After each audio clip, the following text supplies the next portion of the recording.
안녕하십니까. 인문화결전 김갑수입니다. 날이 점점 차가워지고 있습니다. 어떤 분은 이 11월을 폭풍전야라고까지 표현을 합니다. 추운 겨울이 다가오는 것에 대한 예감의 그런 표현이겠죠. 추위하면 떠오르시는 곳이 있습니까? 대개 동토의 왕국 이렇게도 표현했던 사회주의 정권 비유된 표현이긴 합니다만 그 추위와 연관시켜 시베리아를 품고 있는 러시아를 생각하게 됩니다. 네, 오늘 러시아 하면 떠올릴 수 있는 몇몇 대문호 가운데 이 푸시킨이라는 존재, 그에 대해서 좀 알아보는 기회를 갖겠습니다. 우리가 일반적으로 알고 있는 것과는 달려 러시아의 모든 것, 러시아의 구원자, 이런 식으로 호칭되는 존재군요.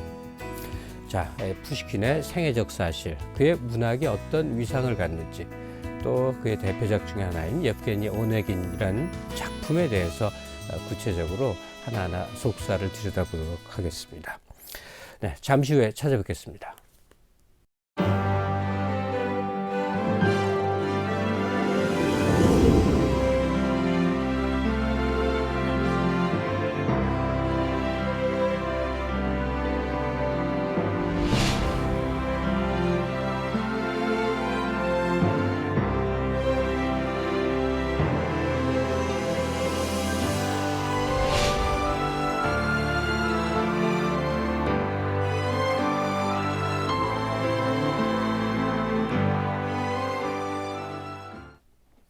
네, 국내에서 푸시킨 문학이다 하면 먼저 떠올리시는 분입니다. 연세대학교 노원어문학과 김진영 교수 만나 뵙겠습니다. 안녕하세요. 안녕하세요. 네. 2009년에 푸시킨의 아주 역작 예프게니 오네긴 16년 만에 번역을 완성하셨더군요. 네. 참 오래 걸렸는데요. 네. 그 푸시킨과의 만남, 그리고 그렇게 장구한 세월 동안 번역을 하시게 된 그 저간의 이야기를 좀 듣고 싶습니다. 제가 게을렀던 게 가장 큰 이유겠지만요. 예. 글을 쓰는 것이 우선 그렇겠지만 번역도 사람이 성장해야만 할 수 있는 것 같아요. 그래서 그것을 제대로 읽기에는 그만큼 많은 시간이 걸렸다는 것이고, 처음에 시작했을 때는 열정은 있었겠지만 사실 중간에 내가 이걸 제대로 못하겠다라는 생각에서 좌절한 경우도 있고, 그러다 보니까 지금서 하게 됐고, 그건 필요했던 시간인 것 같습니다. 예. 제가 모두에서 러시아의 구원자, 러시아의 모든 것, 이 표현은 물론 제가 쓴 게 아니고 어디선가 이제 거론되는 표현을 그대로 옮긴 건데, 그런 정도의 존재입니까? 네, 하나의 신화인 것 같아요. 그래서 예. 많은 분들이 제가 푸시킨을 한다니까 왜 푸시킨이 지금 물어오신 그런 질문 같은 것을 하는데, 그때마다 조금 당혹스러운 게 뭐라고 한마디로 얘기하기가 매우 힘들거든요. 네. 교과서적으로 얘기한다면 러시아 근대 문학과 러시아 근대어를 확립했다. 그래서 러시아의 문학을 시작한 사람이다라고 얘기를 할 수가 있겠고. 네. 그러나 그런 어떤 교과서적인 사실 외에도 그가 모든 것을 담고 있기 때문인데 말로 설명하기 힘들어요. 예.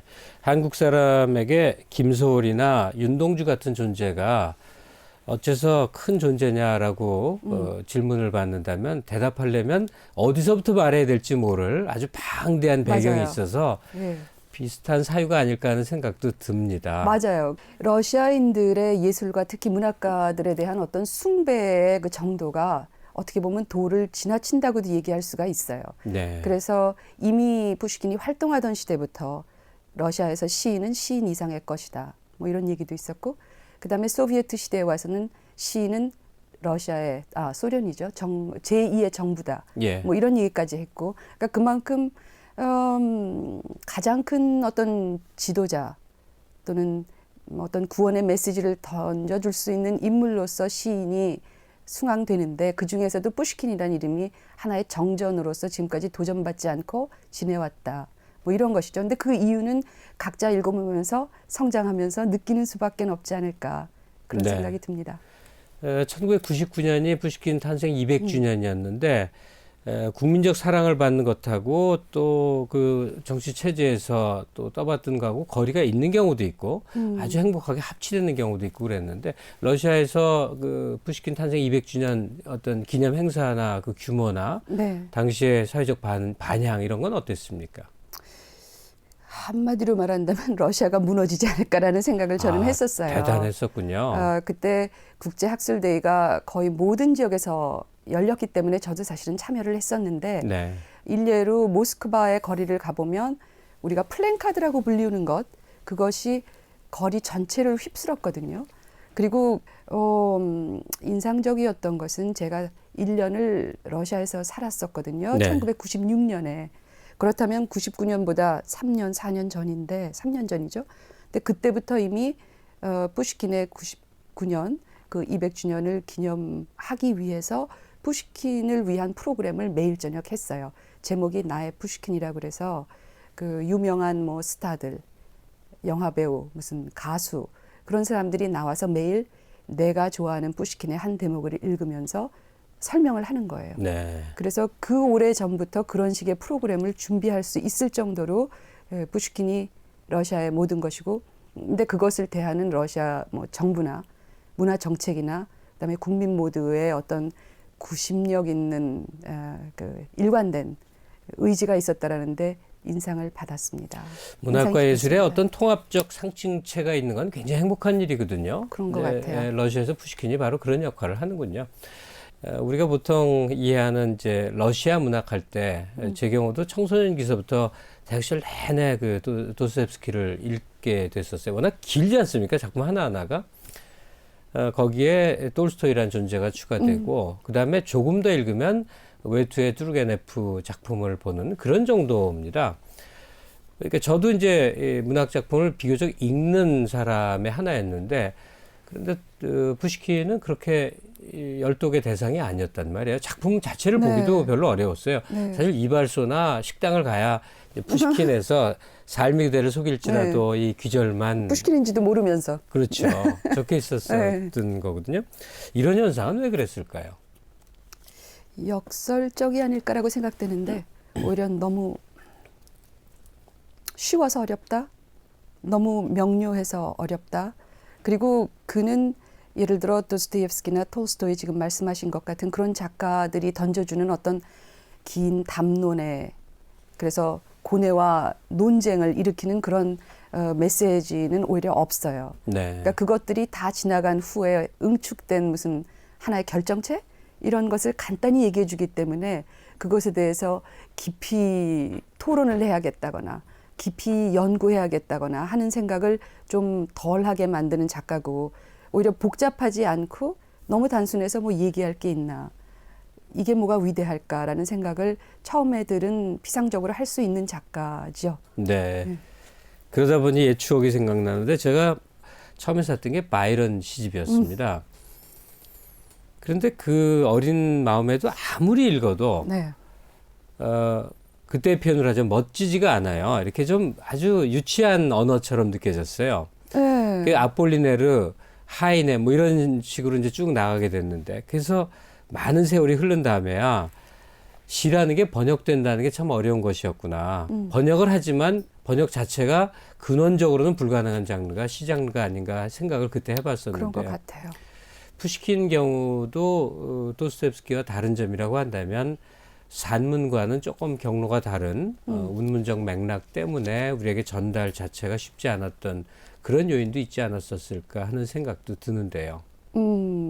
근데 그 시가 아까 아폴리네르도 얘기하셨지만 어떤 관념이 들어간다거나 아니면 추상적인 것이 들어가면 오히려 번역하기가 쉽거든요. 그나마 이제 전달할 네. 수 있는 예, 맞아요. 생각의 덩어리들이 있으니까. 근데 그렇지 않고 푸시킨의 경우는 정말 어떤 완벽한 조화를 이루었다고 사람들이 얘기하는데 네. 그것의 정체가 무엇이든 그것이 우리말로 또는 말로 다른 사람의 말로서 전해졌을 때는 무너지지요. 그러니까 그것을 그렇게 표현할 수 있었던 사람은 푸시킨 혼자라는 것을 번역자인 저 같은 사람뿐만 아니라 러시아 작가들도 인정을 하기 때문에 여전히 푸시킨이다라는 생각을 하는 것 같아요. 너무 진부한 때가 있죠. 가령 뭐 때가 왔다. 그녀는 사랑에 빠졌다. 근데 이게 사실은 아무 멋도 없을 수 있는데 그냥 우리말로 지금 표현하신 대로 하자면 사실은 뭐 싱거운 표현이거든요. 아무것도 아니잖아요. 예. 근데 그게 그 사람의 책에 나올 때 Пора пришла, она влюбилась. 때가 왔다. 그녀는 사랑에 빠졌다라는 대목을 읽을 때 멈출 수밖에 없는 그 어떤 게 있어요. 한마디의 단어식으로 이제 쓰거든요. 네. 근데 그거를 우리말로 또는 다른 사람이 산문적으로 어떻게 옮긴다라는 건 불가능하고.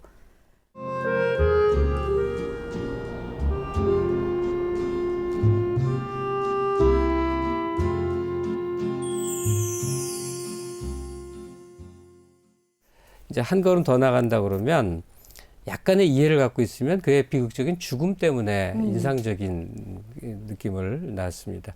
이 아내의 뭐 정부였는지 뭐 무슨 다른 관계인지 그 모르겠는데 확실치 않아요. 예. 네. 결국 결투를 벌여서 네. 세상을 떠난 네. 것이죠. 네. 푸시킨의 생애적 사실을 좀 이렇게 한번 쭉 짚어보면 어떨는지요. 37살에 세상을 죽었어요. 떠났으니 네. 비교적 이렇게 정리하기가 더 용이할지도 모르겠습니다. 맞아요. 그리고 아주 밀도 있는 삶이니까요. 그의 인생을 얘기할 때 짚어야 될 것이 우선 혈통이거든요. 네. 그래서 뭐 러시아인의 피가 흐르는 아버지 쪽과 그 다음에는 아프리카인의 피가 흐르는 어머니 쪽 외증조부가 이디오피아에서 온 뭐 장군이었다라는 설이고 그렇게 섞였기 때문에 사실은 상당히 모순되죠. 러시아의 뭐 국민신, 민족신 이렇게 일컬어지는데 그 사람 자신의 피는 혼혈이거든요. 예. 그래서 본인도 나는 원숭이와 호랑이가 섞였다 뭐 이렇게 얘기를 호랑이가 아니라 사자 섞였다고 얘기하기도 하고 야수와도 같다고 얘기도 하고 그런 어떤 경계인적인 위치가 그의 혈통으로부터 시작이 되는 것이고 그래서 푸시킨의 생김새 자체가 사실은 우리가 알고 있는 그런 러시아인의 모습과는 상당히 다르죠. 그 혈통의 문제를 짚고 넘어간 다음에는 당시에 만들어졌던 아주 좋은 귀족 왕립학교에서 공부를 했고요. 예. 그다음에 매우 본인도 그러니까 귀족 가문 출신인가 보죠. 아버지 쪽이 한 500년 되는 그런 아주 그 유서 깊은 귀족 집안이에요. 그러네요. 그래서 그걸 예. 굉장히 자랑스럽게 여기는데 푸시킨을 비난하던 당시의 사람들은 너는 아프리카 노예의 자손이다라는 노예로 팔려왔지 않느냐라는 얘기를 또 자꾸 짚었기 때문에 푸시킨은 그 자기의 정체성에 대한 어떤 자긍심과 동시에 일종의 열등감도 혹시 있지 않았을까? 그런데 네, 그 열등감을 더 큰 자존심으로 바꿨어요. 왜냐하면 당시가 이제 군주 시대니까 모든 귀족들은 사실 군주에 속해 있는 노예거든요. 그래서 그들에게는 오히려 노예 근성이 있는데 나는 아프리카 자유로운 아프리카의 인으로서 오히려 왕의 나는 친구의 자손이었다라는 식으로 그 자신의 혼혈의 열등감을 극복했죠. 네. 좀 강한 성정을 갖고 있다 이렇게도 볼 수 있겠군요. 정렬 그 자체였던 것 같아요. 예. 그러면서 이제 귀족학교에서 수학을 하고 네. 그 이후에 사상적 편력 같은 것은 어떤 방향으로 흘러갔습니까? 뭐 그를 혁명 시인이라고까지도 얘기하고 있는데 네. 그것이 어떻게 보면은 당시에 진보적 취향을 가졌던 젊은이들 교육받은 젊은이들이 갖고 있던 유행의 한 부분이 아니었을까라는 생각이 들어요. 네. 이제 정치적으로는 일종의 반동이라는 그러니까 이게 상당히 급진적인 혁명, 성향인 건 네, 네. 틀림없네요. 예.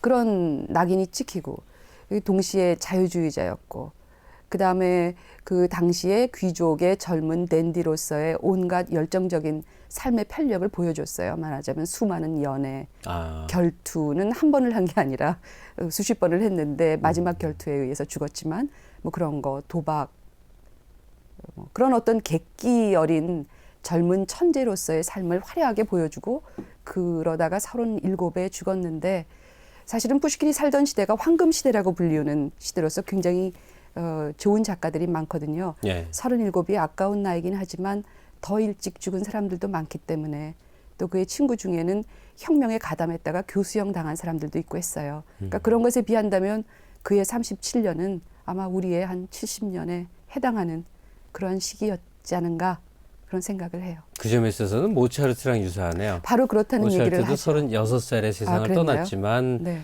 사실은 우리에게 충분하리만큼 천여 편의 많은 작품을 남기고 뭐 이랬으니까 말이죠. 지금 두 가지 관심사가 남아 있습니다. 김진영 교수께서 얘기하신 내용 중에 있는 건데 분방한 연애 그리고 비극적인 최후 이 두 가지. 일단 그 죽음을 좀 네. 거론하고 싶은데요. 그냥 역사적인 사실관계는 어떻게 이루어진 일입니까? 그 죽음에 이르게 한 결투 그 내용은 어떤 겁니까? 푸시킨이 당대의 최고 미인하고 결혼을 해요. 그래서 황제까지도 사랑을 느꼈던 그런 여인하고 결혼을 하거든요. 그러니까 최고의 시인과 최고의 미인. 그래서 이제 정말 미녀와 야수의 결합인데 네. 그러다 보니까 그녀가 사교계에 이제 진출을 했을 때 얻게 되는 그런 관심이 상당히 커서 언제나 소문이 돌아다니죠. 화려한 네. 여인이었고. 그래서 뭐 심지어는 황제의 연인이었다라는 설도 있는데 그거는 잘 모르겠어요. 근데 그 주위를 맴돌던 사람 중에 하나가 불란서인 외교관의 아들이 있어요. 낭테스라고. 그래서 그 사람과의 연애설이 돌죠.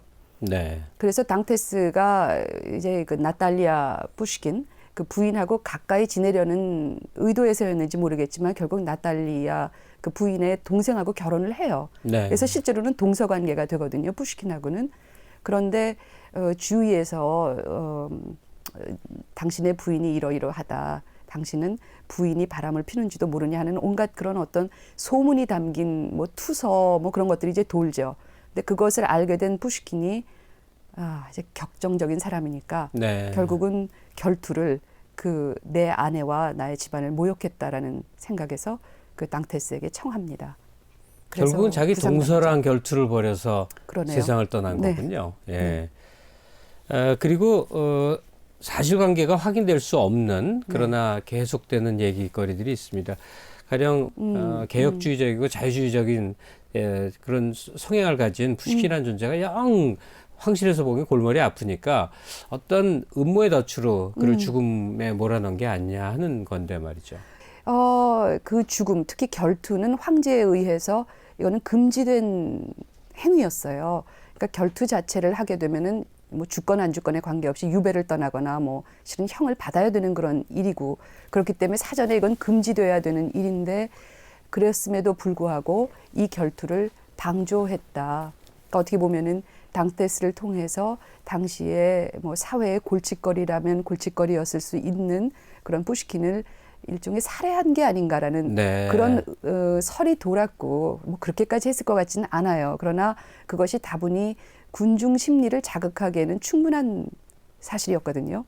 유배지 생활은 어땠습니까? 그러니까 자유를 박탈당한다는 게 사실은 예술가적 성향을 가진 사람들에게는 본인은 괴로우나 본인의 작품의 소산으로서는 굉장히 그 기회가 되더라고요. 그런가 많은 봐요. 경우에 네. 그렇죠. 그 고통 속에서 어떤 작품의 에너지가 이제 생겨나고 그러니까 말이죠. 그 자유가 박탈됐을 때의 과정, 그 부분은 좀 상세히 알았으면 하는데요. 유배를 우선 한 9년간 떠나거든요. 9년이요? 네네. 짧지 않은 세월이었네요. 그게 근데 유배라는 실은 유배인데 명목상으로는 전근이었어요. 네. 그래서 뭐 남쪽으로 전근 가고 그다음엔 다시 페체르부르크 지역의 조금 위에 있는 영지로 그러니까 갇혀 지내는 그런 생활을 한 기간이거든요. 네. 그리고 러시아 밖으로는 한 번도 나갈 수가 없었고 어떻게든 굉장히 코스모폴리탄적인 그런 인물이었고 사실은 외국에 충분히 갈 수 있었음에도 불구하고 정치적인 압력 때문에 이 사람에게는 그런 물리적인 자유가 주어지지 않았어요. 네. 그러니까 어떻게든 이 러시아라는 자기의 족쇄를 벗어나 보려는 생각으로 시도를 했지만 번번이 거절당했고 재밌는 부분은 뭐 사실은 푸시킨이 중국에도 갔으면 했다라는 그 기록이 남아 있어요. 예. 만약 푸시킨 같은 사람이 외국을 갔었더라면 그리고 유럽뿐만 아니라 중국이라는 나라까지 왔었더라면 아마 동양에 대한 러시아의 눈이랄까 또는 이 외국 문학을 공부하는 사람이 할 수 있는 특히 저 같은 동양인으로서 할 수 있는 부분이 훨씬 확대됐을 것이라는 생각을 해서 참 아쉬워요.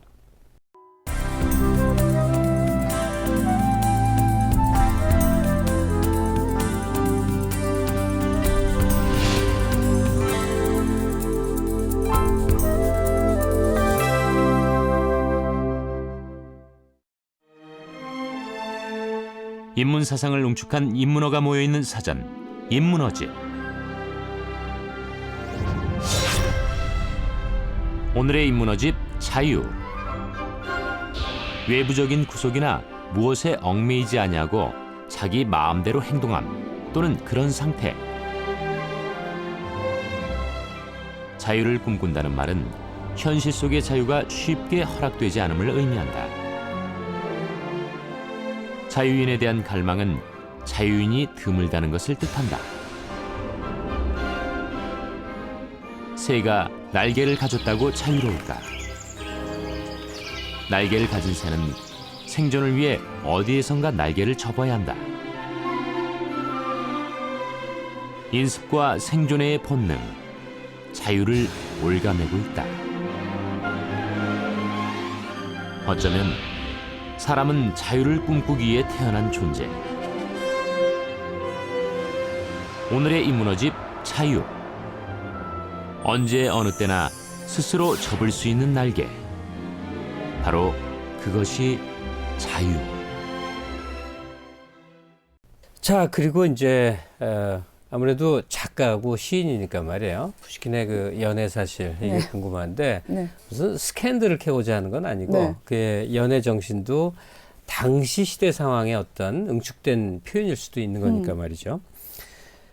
아까 당신을 사랑했어. 어쩌면 사랑은 아직도 이 팔행시가 대단히 유명하다.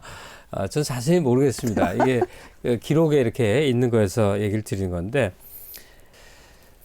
의미는 뭐 우리가 해석을 통해서 번역을 통해서 이제 접한다 하더라도 원문 발음으로 접하는 것도 아주 신선한 체험이거든요. 아, 푸시킨의 시를 감히 제가 읽는다라는 거는 좀 어렵긴 하지만 예, 낭송을 좀 이 시는 제가 부탁드리겠습니다. 외워요. 예. 그래서, Я вас любил. Любовь еще, быть может, в душе моей угасла не совсем. Я вас любил безмолвно, безнадежно, то робостью, то ревностью томим. Я вас любил так искренно, так нежно, что дай вам Бог, любимый, быть с другим. 네. 지금 낭송해 주신 이 시가 격렬한 논쟁의 소재가 됐다고 하는데 그건 어떤 얘기입니까? 뭐 논쟁은 좀 과장일 것 같고요. 이제 나는 너를 당신을 사랑했다. 너무도 사랑했다. 당신을 너무도 사랑했기 때문에 다른 사람에게 사랑받기를 바란다. 그거 외에도 푸시킨의 아름다운 연애시가 많은데 이것이 약간의 그 모순된 또는 얼핏 심리적으로 이해하기 힘든 그런 연인의 심리를 담고 있기 때문에 뭐 말하자면 조금 이야기거리가 된다. 이제 소련에서 많이 얘기됐던 것은 아주 사랑에 숭고한 이타적인 정수를 담고 있는 시다. 뭐 이렇게 얘기를 하는데 좀 냉철하게 생각해 보면 푸시킨이 매우 격정적인 사람이었고 연애광이었고 어떤 승리의 트로피처럼 연애를 했던 사람이고 질투도 물론 강했고 그런 인물이 그와 같은 너무도 사랑하니까 또 다른 남자에게 사랑받기 바란다라는 얘기를 할 수 있었을까라는 그런 어떤 단순한 의문점을 갖게 되고요. 예. 그래서 그것에 대해서 후대 시인들도 이게 아니다라고 쓴 사람들도 있고. 해석의 시의 의미에 대한 해석의 논란이 있을 수 있었고. 그리고 사실은 형식적으로도 그래요. 네. 팔행시가 아주 짧은 시고 그다음에 매우 산문적이거든요. 그러니까 이거를 이제 오늘날 얘기한다면 오히려 푸시킨이 너무 뛰어난 앞선 사람이었기 때문에 이른바 뭐 수법, 기법 또는 장식이 아주 현란한 그런 시대에 마이너스 기법, 마이너스 수법, 마이너스 장식으로서의 새로운 어떤 시적인 가치를 뭐 창출해냈다. 이런 얘기도 할 수가 있는 거죠. 현란한 미문을 아예 그냥 거세해버리고 단도직입적인 표현을 그렇죠. 배치하면서 오히려 네. 효과를 아주 낳는 명쾌하게. 예. 형식과 내용 모두가 그러니까 후대에 더 많은 이제 관심을 불러일으켜서 네. 생겨난 것이다.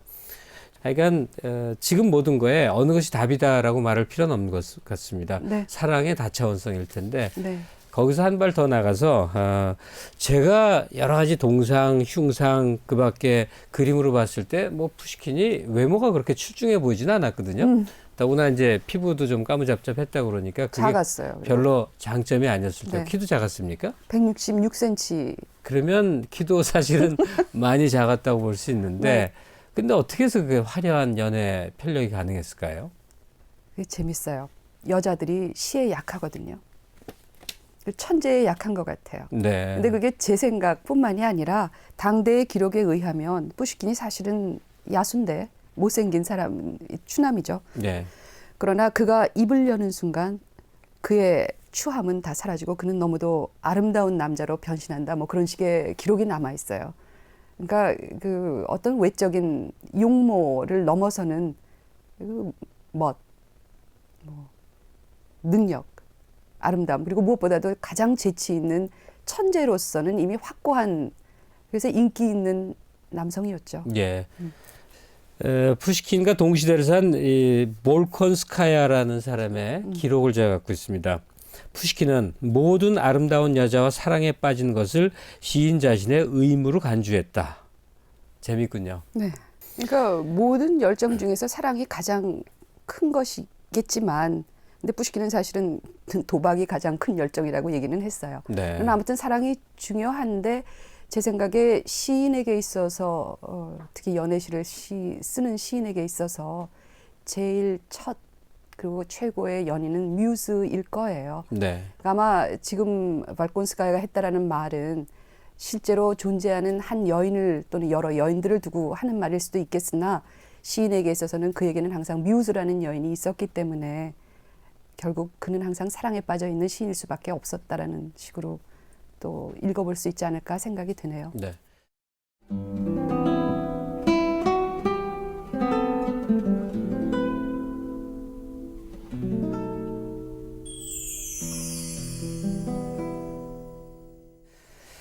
그의 대표작 예프게니 오네긴. 아까도 잠깐 말씀드렸습니다만 제 경우는 푸시킨이라는 원작자를 모르는 상태에서 차이콥스키의 오페라로만 음반을 통해서 여러 번 이제 접하고 그랬었어요. 예, 예프게니 오네긴이라는 작품을 얘기하기 전에 도입하는 단서겠죠. 푸시킨이 친구에게 이 작품에 대해 쓴 편지가 있군요. 난 지금 소설이 아니라 시로 된 소설을 쓰고 있다네. 굉장한 차이지. 이 예프게니 오네긴을 이런 마음으로 썼다는 얘기인 것 같은데 시로 된 소설, 이게 뭘 의미하는 걸까요? 실은 이제 그 1820년대가 되면 아직 소설이라는 그 장르가 확립되기가 이전 시대거든요. 예, 산문이 이제 서서히 그렇죠. 등장하는 시기죠. 예. 그러니까 시의 시대에서 산문의 시대로, 소설의 시대로 그것도 옮겨가는 때에 그 둘을 종합해서 뭔가를 쓰겠다라는 건데 사실 그것이 푸시킨의 푸시킨만이 한 시도는 아니에요. 이미 옛날부터 있었지만 문제는 푸시킨이 그것을 굉장히 확실하게 인식하고 있었고 단순히 뭐 형식적인 하나의 시험을 해본다라는 의미가 아니라 그것이 내용을 통해서도 증명이 되는 것이에요. 말하자면 뭐 성격, 인물 성격, 네. 문체, 뭐 여러 가지 문예 사조들, 이것들이 그 시와 소설은 상반된 두 요소인데 그것들이 하나로 만난 것처럼 그 여러 가지 상반된 것들을 하나로 혼종시켜서 얘기를 하고 있는 거죠. 그러니까 형식과 내용의 일치라는 그 위대한 작품의 그 아주 기본 요소가 잘 드러나 있는 것이고 그것을 푸시킨은 강조하고 있었다고 봅니다. 네. 37살밖에 살지 않은 사람에게 9년은 굉장히 긴 기간이거든요. 아마도 성숙기의 거의 대부분의 시기라고 할 수가 있겠는데 연보를 보니까 이 예프게니 오네긴을 9년 동안에 걸쳤었어요. 어떻게 이런 일이 가능했는지 모르겠습니다. 뭐 비교적 속필을 한 사람으로 알고 있는데 많은 작품을 쓰지 않았습니까? 근데 그걸 연재를 해요, 실은. 그러니까 예. 유배 기간을 떠나면서부터 시작을 하거든요. 그러면서 계속 그 발전하는 작품이기 때문에 미리 구상하고 다 쓴 작품이 아니라 그 오랜 것을 자기가 실제로 살면서 뭐 발전시킨 전개해 나가는 그런 작품이었고 그렇기 때문에 뭐 혹자는 이 푸시킨의 예브게니 오네긴이 처음과 끝이 조금 괴리가 있다거나 인물이 너무 갑자기 변한다거나 뭐 이런 얘기들을 하지만 결국은 그 긴 세월이 다 들어 있는 그러한 작품이라고 보는 것이 옳을 거예요. 예. 필요했던 시간. 그랬군요. 연재 과정 때문에 불가피하게 생겼던 것. 그래서 오히려 또 작품의 질적인 함량을 높일 수 있는 그런 계기를 만났을 수도 있겠습니다. 우선은 우리 시청자분들이 궁금해하실 것 같은데 기본 줄거리를 좀 설명을 해주시면 좋겠습니다. 아주 경박하다고까지 얘기할 수 있는 그러나 재능은 있는 그 댄디 귀족 남성이 있는데 이 사람이 자기가 살던 삶에 실증을 내다가 숙부가 물려주는 유산 때문에 시골로 가요. 네. 시골에 가서 거기서 아주 순진한 시골 귀족 처녀를 만나요. 그녀가 따찌아나라는 여자인데 푸시킨의 이상향이죠. 그래서 그 둘이 만나는데 그 따찌아나는 도시에서 온 페테르부르크에서 온 예브게니 온예긴에게 한눈에 반해요. 사랑에 빠지는데 그 남자에게는 좀 시시하죠. 따찌아나가. 네. 그래서 따찌아나가 사랑을 고백할 때 편지로 그럴 때 점잖게 거절을 하고 그러고서 그냥 뭐 결투가 또 거기 개입이 돼요. 그러고선 떠나서 방랑을 하다가 얼마 만에 시간이 지나서 페테르부르크에 다시 돌아왔는데 보니까 여기서 이 페테르부르크 그 시골 처녀였던 따찌아나가 상류층의 최고 귀족이 되어 있는 거예요. 귀족 부인이. 그래서 그 자리에서 온예긴이 이제는 따찌아나에게 사랑에 빠지고 그래서 사랑의 고백을 하는데 따찌아나가 따찌아나가 옛날을 기억하면서 점잖게 교훈하며 물리친다. 그러니까 지금 진부하다고 제가 얘기를 했지만 실은 그 당시에 통용되던 어떤 사회적인 거의 규범화되다시피 한 그런 생활 습성 네. 또는 문학에서 자주 다루던 사랑의 이야기와는 오히려 다른 이야기였기 때문에 참신할 수 있는 것이 아닌가. 그렇군요. 네. 쉽사리 그냥 연정을 맺고 또 그렇지 않는 거죠. 뭐 그럴 수도 예. 있는 네. 상황을 설정했는데 그렇지 않았다는 네. 게 오히려 신선한 네네. 접근이었다. 뭐 예프게니 오네긴 얘기를 하고 있습니다만 우리가 장르적인 이해도 필요하고 그런데요. 문예사조적으로 이거는 그러니까 어떤 계열에 속한다고 표현을 합니까? 보통 낭만주의라고 그러는데 사실 푸시킨을 낭만주의 작가, 낭만주의 작품을 쓴 시인 이렇게 얘기한다라는 것은 조금 어폐가 있어요. 왜냐하면 예. 그에게는 너무 모든 것이 들어가 있기 때문에 이 작품이 낭만주의 시대라고 일컬어지는 시대에 나타난 가장 큰 대표적인 작품이기 때문에 낭만주의라고 부르긴 하지만 그 안에는 감상주의, 그다음에는 전기 낭만주의, 심지어는 사실주의, 그리고 오늘날의 입장에서 본다면은 포스트 모던이라고까지 불릴 수 있는 모든 게 들어가 있는 그런 작품이죠. 네. 어쨌든 그 작품이 도대체 어느 동네에 위치해 있는가 이걸 이해하기 위해서 장르론을 보통은 이제 얘기를 하니까 낭만주의라는 범주 내에서 다양한 요소를 담고 네. 있다. 김진영 교수께서 언급한 건데요. 이 슈제트라고 이 작품이 슈제트라는 요소로 이제 해석을 하는 방식을 제기하셨는데 이건 좀 구체적인 설명이 필요하실 것 같습니다. 이제 러시아의 형식주의라는 사람들이 있는데 네. 그들이 수제트하고 그다음에 파블라라는 걸로 나눠요. 그래서 그야말로 이야기의 골조. 조금 아까 제가 말씀드렸던 그 예브게니 온예긴의 실제 벌어진 이야기, 그게 파블라라면 그거를 작품을 통해서 어떻게 요리해서 내보이느냐 하는 것은 수제트의 차원에 속한 문제거든요. 예. 그런데 사실 예브게니 온예긴을 파블라에서만 읽으면 간단한데 그 수제트라는 문제로 가게 되면은 매우 복잡한 소설이 돼요. 그래서 수제트를 논한다면 예브게니 온예긴은 한마디로 소설 쓰기에 대한 소설, 일종의 메타픽션으로 얘기가 될 수 있습니다. 예.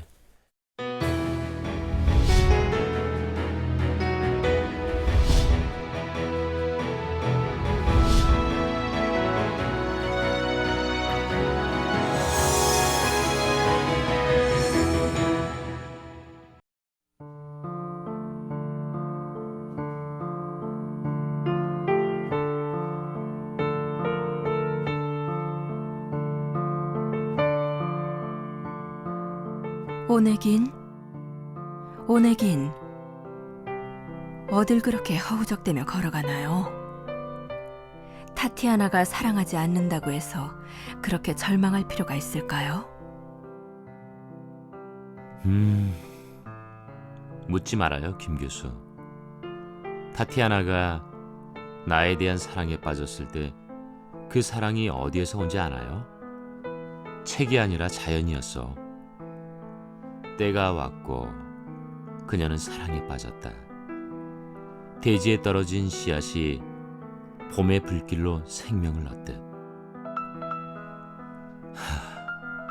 그런데 그 자연은 지금도 여전한데 왜 사랑은 사라진 것이죠? 오네긴, 자연은 순환하잖아요.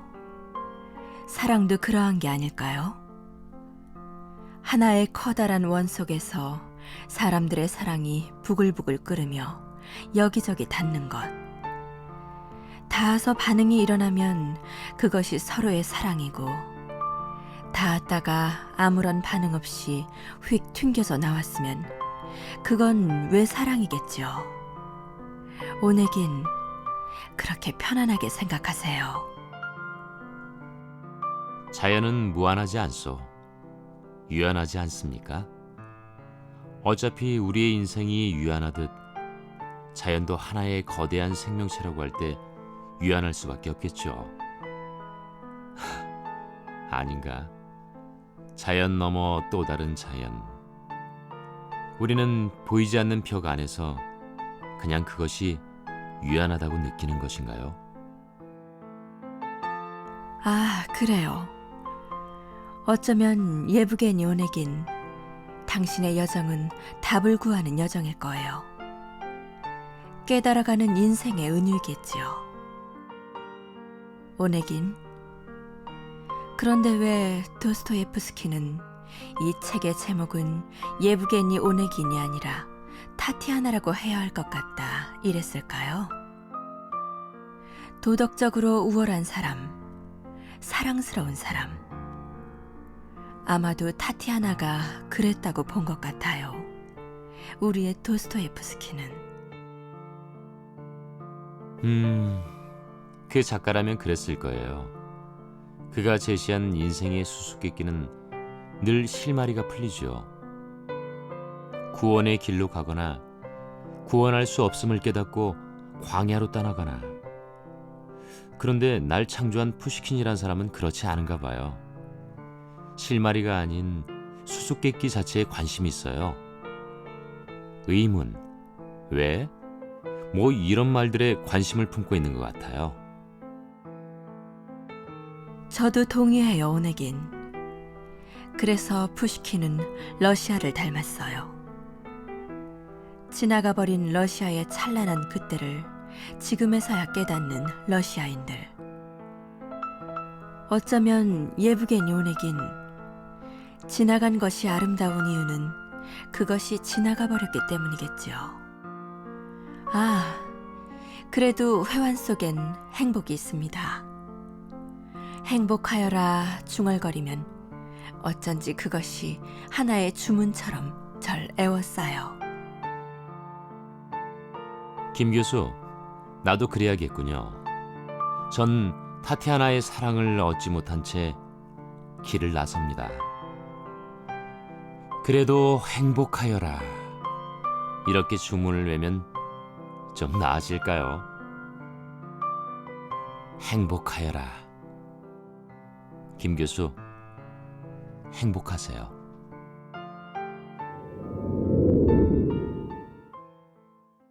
네, 푸시킨과의 대화가 아니라 푸시킨의 작품 속에 있는 예프게니 오네긴과 김진영 교수와의 대화를 설정을 해봤습니다. 이 한 작품이 좀 상징적으로 떠오르는 게 필요하기도 하고요. 우리에게는 전달 과정에 있는 존재라고 할 수 있으니까 말이죠. 그 오네긴을 좀 더 우리가 이렇게 기분 좋게 만나고 많이 느끼고 할 수 있는 그 통로로서 전문가적인 어떤 정리가 좀 필요할 것 같습니다. 어떻게 읽어야 되는 작품인지요? 러시아 삶의 백과사전이라는 말을 듣고 있는 책이거든요. 근데 무조건 귀족들의 얘기가 가장 많지만 당대의 문화 뭐 모든 것을 다 하여튼 갖고 있는 책이에요. 그리고 낭만주의란 무엇이어야 하는가. 근데 그것도 보통들 얘기하는 낭만주의가 아니라 그 푸시킨이 관심이 있었던 그 진정성의 문제, 진짜는 무엇이냐라는 얘기거든요. 그러니까 그 가짜로 하거나 뭐 따라하거나 아무 생각 없이 형식적으로 하는 것에 대해서 아주 알레르기적 반응이 있었던 그런 시인이었어요. 그렇기 때문에 뭔가 독창성 있는 게 무엇이냐라는 얘기를 하고, 이것을 제가 애가라는 한마디를 사용하긴 했는데 지나간 것을 향한 애가. 그러나 역시 푸시킨을 얘기할 때 빠지지 말아야 될 것은 그는 전혀 그 어떤 상투적인 슬픔, 그 감상주의가 얘기한 뭐 달콤한 어떤 애가의 수준과는 다른 그런 아픔, 그리고 그 이후에 무엇이 남느냐를 얘기했어요. 그렇기 때문에 자기를 객관적으로 바라보고 자기가 그렇게 몰입해서 하는 것조차도 객관화시킬 수 있는 아이러니. 그래서 그걸 우리가 일명 낭만적 아이러니라고 부르는데요. 그런 거리감과 이성이 있었다라는 것. 이것을 기억하면서 우리가 푸시킨을 봐야 될 것 같아요. 예. 오늘 김진영 교수의 푸시킨 설명을 듣다 보니까 푸시킨이 천재인 건 틀림없는 것 같습니다. 그런 것 같으세요? 예, 명실상부한 천재인 건 틀림없는 것 같은데 그 천재성을 얼마나 우리가 느끼느냐. 이거는 독자에게 과제로 남은 것 같은데 러시아 문학에 대한 이해를 도모할 때 항상 그 이렇게 입구에서만 서성였던 기억이 나는데 오늘 김진영 교수님과 좀 더 진전된 얘기를 나눌 수 있었던 기회였던 것 같습니다. 말씀 고맙습니다. 감사합니다. 네, 오늘 러시아의 대시인, 대작가 푸시킨을 만나봤습니다. 연세대학교 노원어문학과 김진영 교수가 안내를 맡아주셨는데요. 어떤 기분으로 접하셨는지 모르겠습니다. 분명히 푸시킨도 짧은 생애지만 영광이 있었을 것이고 많은 사람들의 사랑을 받은 건 틀림없습니다. 그러나 그 생애를 이렇게 들쳐가는 과정 내내 어떤 스산함 같은 게 느껴지죠. 예프게니 오네긴이라는 작품 속의 인물도 또 마찬가지 연상을 안겨줍니다. 겨울로 가는 길목에서 글쎄요, 시베리아가 떠오르는 러시아의 문학 작품, 그 중에서도 진수에 해당되는 것 한번 도전해 보는 건 어떤가. 저도 그런 생각을 느꼈고 또 시청자 여러분들께도 권유를 드려봅니다. 네, 삶을 성찰해 볼 수 있는 러시아 문학의 세계 오늘 시간이었고요. 저는 또 다음 주 시간에 여러분 찾아뵙겠습니다. 고맙습니다.